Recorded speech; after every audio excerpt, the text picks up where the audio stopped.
This is called The Moon. Like many of his friends, I thought my head was too big. I wasn't the only one who imagined it shone like a white bulb in a dark field or a cheese curd on chili. It is helpful to live with others, or the thought turns to stone, given too big a room or captivity. But each being one, all different shapes and sizes, we gain perspective, endure structures we made, endure sea level. His friends remind me I am not it. Please give your rocket ship to my cottage cheese moon face. I am the blanket of the world, I am the flat place, the horizontal piece of minds. No, really I'm terrified, pied in the face. The hole where you come and go links to the backside of my wide open expression.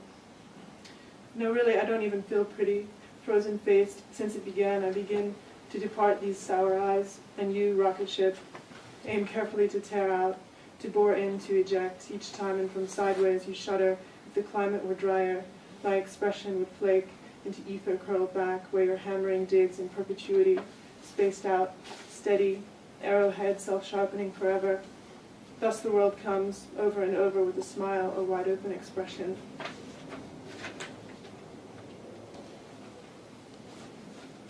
Now having arrived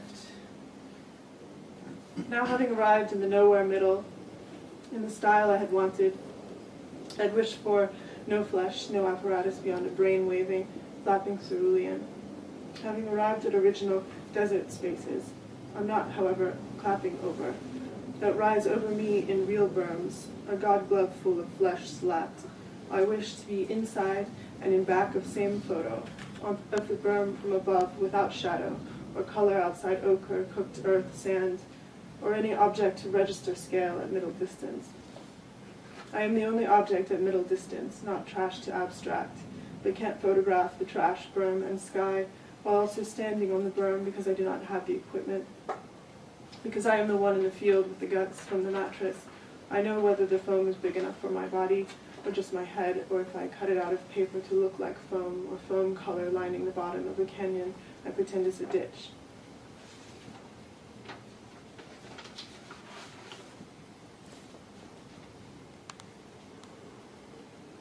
This is called Addie's Ghost. It's a prose poem. I wrote about how the mother character in As I Lay Dying stood for the feminine because she was parallel with the horizon. It was easy to argue because she was laid out in a coffin. There were also other subtler ways to talk about Addie's horizontality that I played at understanding. I was 16 and I got the idea for the paper from a secondary source. I found it enchanting and revelatory to begin thinking about space in this way. Earlier in the year I had felt agoraphobic for the first time in my life when reading another book, The Stranger, because the beach where its action took place was both lifeless and infinite, without distinguishing characteristics. I was terrified to contain that gray expanse within my scope, knowing it would never vary because it was dead. I suppose you could say my preference for occupied spaces to spaces I could encompass with my mind was at its foundation a testament to my being alive. I must have been comforted by the sense that Addie's ghost could not die, even as her body began to return to the earth.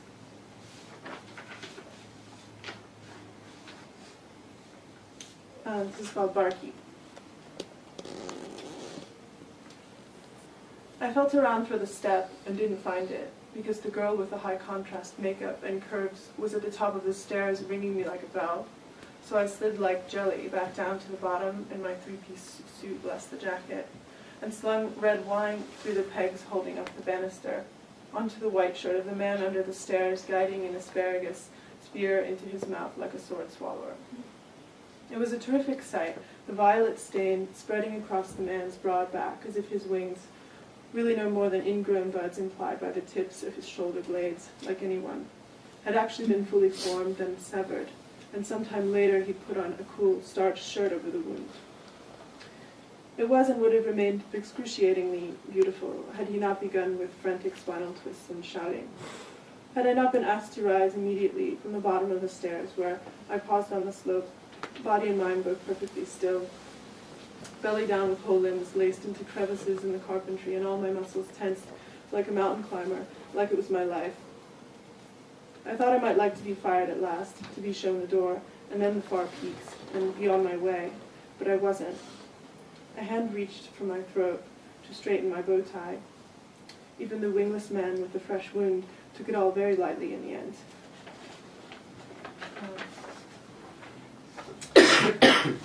So this is the thing, it's sort of, this is newer, like, prose, little sort of units of prose that are connected somehow, I think. She began to suspect that everything was derivative, or best comparative. She considered running the idea by the comparative literature professor from Mexico City, but the circumstances were inappropriate. The professor was driving her to the emergency room as she had been in an accident on her bicycle and needed assistance. She didn't know the professor's name, only that she'd been on her way to grade papers at home after walking her dog around the block. The dog's tag read Luna.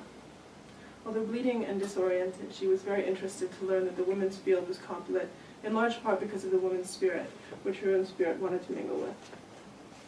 Also, Luna had a very sweet nature. She, the victim of the accident, couldn't believe her good fortune. The victim had a degree in comparative literature and felt blessed and cursed in equal measure. There were so many things that interested her, and it was wonderful to draw lines between them.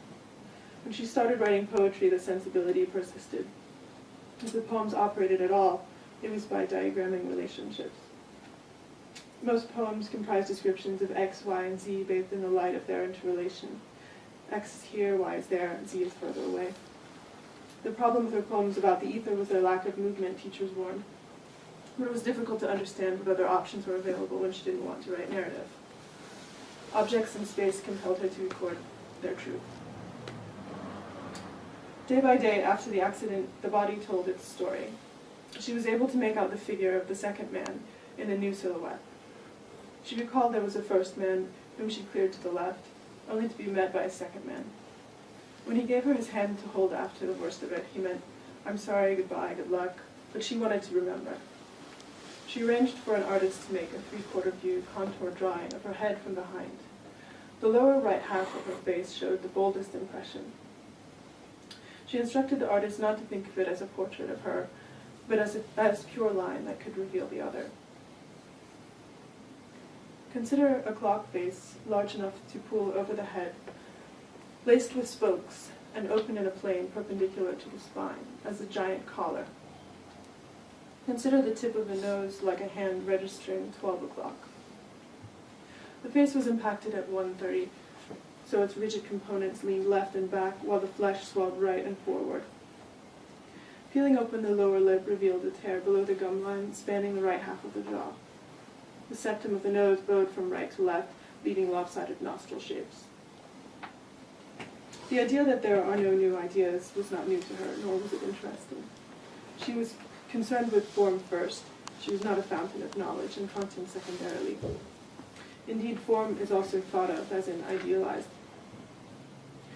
But it is the implementation of the thought in action, that she admired and felt implicated in.